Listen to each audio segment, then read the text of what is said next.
رسول اللہ صلی اللہ علیہ وسلم نے صحابہ کرام کو یہ راز سمجھایا تھا، جب انسان کی نیت خالص ہو،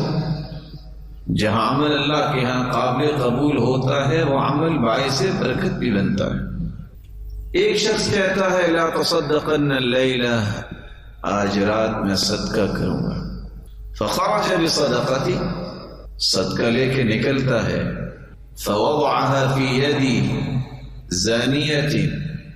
رات کی تاریکی میں ایک بدکار عورت کو صدقہ دے کے واپس آ جاتا، فاصبح الناس يتحدثون تصدق على زانیہ، لوگوں نے باتیں کی، دیکھو رات کو کوئی آیا ہے اور بدکار عورت کو صدقہ دے کے چلا گیا۔ پھر وہ کہتا ہے لا تصدقن اللیلہ، اللہ تو جانتا ہے تیری رضا کے لیے میں نے صدقہ کیا، آج رات میں پھر صدقہ کروں گا۔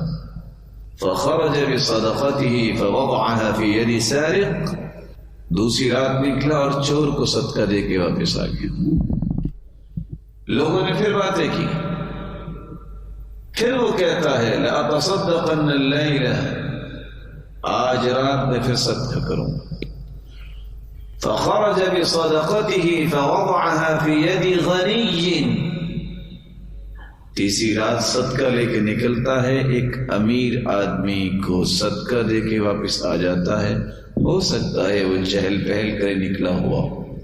لوگوں نے پھر باتیں کی، وہ اللہ رب العزت نے جس کو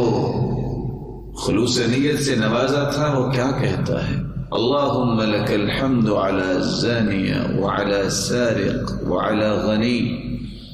اللہ تو جس کو دلا دے، میں نے تو تیری رضا کے لیے دیا تھا، تو نے چور کو، زانیہ کو اور امیر کو دلا دیا۔ اللہ کی طرف سے دو جواب آئے جو حدیث بیان کر رہی ہے، اما صدقتک فقد قبلت، میرے بندے پریشانی کی بات نہیں، تینوں راتوں میں کیا گیا صدقہ تیرا قبول ہو چکا ہے۔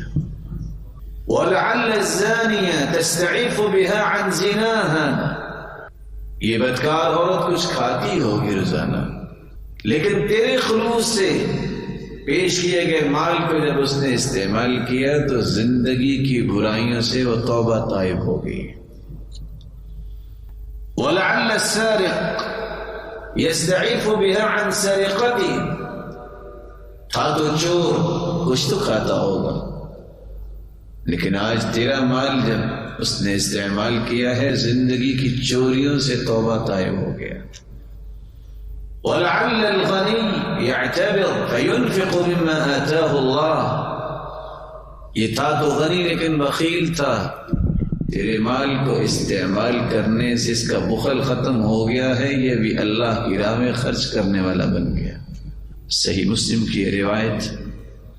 بہت بڑا سبق ہے۔